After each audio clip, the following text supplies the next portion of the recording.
السلام علیکم ورحمۃ اللہ وبرکاتہ۔ دوستو، امید کرتے ہیں آپ تمامی حضرات خیریت سے ہوں گے۔ آپ کو کیسے یقین ہو مجھے نہیں پتا، کیا آپ یہ مان سکتے ہیں کہ ایک بندہ جو کم بولتا ہو، پانچوں وقت کی نماز پابندی کے ساتھ ادا کرتا ہو، نیکیوں کے کام میں آگے ہو اور نہ کسی کو کوئی دکھ بھری بات کہتا ہو، اپنی زبان سے کسی کو تکلیف بھی نہ دیتا ہو، اس کے باوجود جب اس کا انتقال ہوتا ہے تو پھر وہ اللہ کے عذاب میں کس طریقے سے گرفتار ہو جاتا ہے، قبر میں کس طریقے سے عذاب ہوا کرتی ہے، آپ اس واقعہ کو اگر سنیں گے تو انشاءاللہ آپ کو حیرت ہوگی اور آپ کا ایمان تازہ ہوگا۔ ایک اللہ والے کا واقعہ ہے، وہ بیان فرماتے ہیں کہ اکثر و بیشتر میں قبر پہ اپنے والد صاحب کی قبر پہ جایا کرتا ہوں، قرآن وغیرہ پڑھا کرتا ہوں، تو جس طریقے سے میں اکثر جایا کرتا ہے اسی طریقے سے ایک رات میں پہنچا قبر پہ، اور کچھ دیر اللہ کا ذکر کرنے کے بعد، تلاوت کلام اللہ کرنے کے بعد میں نے سوچا کہ جو کلام اللہ، جو ذکر و اذکار میں نے کیا ہے، کیوں نہ اسے اپنے والد صاحب اور اس قبرستان میں لیٹے ہوئے تمام مردے کے نام ایصال ثواب کر دیا جائے، اسے بخش دیا جائے۔ تو میں جو ہی یہ ارادہ کر رہا تھا کہ میرے کان میں کسی کے کراہنے کی آواز آئی۔ وہ بڑی دکھ بھری آواز ہوتی ہے، جب کوئی بستر پہ پڑ جاتا، بہت دکھ میں ہوا کرتا ہے، تو دکھ بھری آواز کے ساتھ جو کراہنے کی آواز آتی ہے، وہی آواز میرے کان میں پڑی۔ میں نے ادھر ادھر دیکھا، کہیں کوئی نظر بھی نہیں آ رہا۔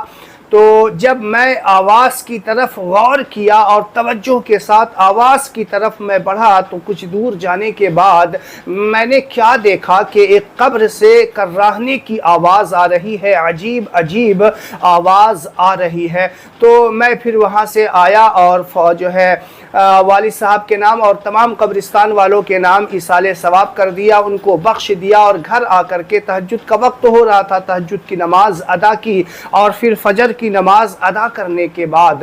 کچھ دیر کے بعد میں جب محلے میں نکلا، لوگوں سے پتہ کیا، دریافت کیا کہ فلاں قبر جو ہے وہ کس کی ہے، وہ کون سا شخص ہے جس کی وہ قبر ہے۔ تو معلوم کرنے کے بعد پتہ چلا کہ وہ قبر فلاں حاجی کی ہے، فلاں نمازی کی ہے، وہ بندہ بڑا نمازی ہوا کرتا تھا۔ پتہ چلا، اس کے بارے میں پوچھا گیا تو کہا وہ تو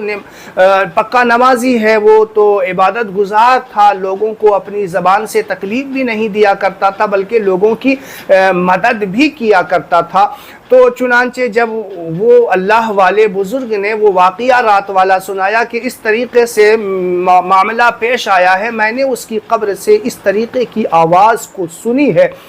تو اس اللہ والے نے سوچا کیوں نہیں اس کے گھر پہ جا کر کے ان کی اولاد سے، ان کی فیملی سے معلوم کر لیا جائے کہ معاملہ کیا ہے۔ جب اس کے گھر پہ پہنچے اور گھر پہ پہنچنے کے بعد وہ رات والا سارا واقعہ سنایا، اور سنانے کے بعد کہا کہ محلے والے تو اس طریقے کی بات کرتے ہیں کہ وہ نمازی ہے، پرہیزگار تھے، روزہ بھی رکھا کرتے تھے اور زیادہ بولا بھی نہیں کرتے تھے، تو پھر یہ معاملہ کیوں پیش آ رہا ہے؟ چونکہ اولاد کو اپنے گھر والوں کی، اپنے والد کی ہر خبر ہوا کرتی ہے، تو انہوں نے کہا کہ میرے والد صاحب نمازی تھے، پکے نمازی تھے، نماز کبھی چھوڑا نہیں کرتے تھے، اور اپنی زبان سے کسی کو تکلیف بھی نہیں دیا کرتے تھے، لیکن والد صاحب کے پاس اگر کوئی قرض لینے کے لیے آتا اور وہ اسے قرض بھی دے دیا کرتے تھے، اس کی مدد بھی کر دیا کرتے تھے، لیکن اسے کہہ دیتے تھے کہ میں اس کا انٹرسٹ کے ساتھ میں پیسے واپس لوں گا، یعنی وہ سود بھی ان سے لیا کرتے تھے۔ تو پتہ چلا کہ سود کا جو کاروبار ہے، سود جو لیا کرتے تھے، اس کی وجہ سے ان کی ساری نمازیں بیکار ہو گئی، ان کے سارے روزے کام نہیں آئے، قبر میں جو ہے ان کو عذاب ہونے لگ گیا۔ تو پتہ چلا کہ آج جو سود کو انٹرسٹ کا نام دیا جا رہا ہے، الگ الگ کمپنیاں اسے الگ الگ نام دیا کرتی ہے، تو ہوتا تو وہ سودی کاروبار ہی ہے، اور سودی کاروبار جو کرتا ہے اللہ تبارک و تعالی، آپ دیکھیے کبھی کبھی اس طریقے کے واقعات کو ظاہر فرما کر لوگوں پہ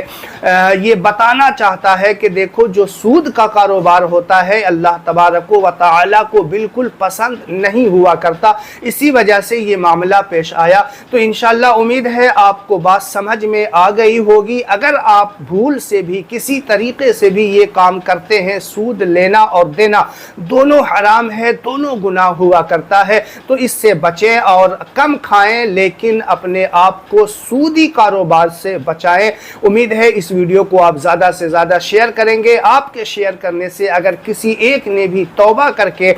سود کا کام لینا دینا چھوڑ دیا تو انشاءاللہ آپ کو بھی بے حد ثواب ملنے والا ہے۔ چینل کو سبسکرائب کیجئے۔ السلام علیکم ورحمۃ اللہ وبرکاتہ۔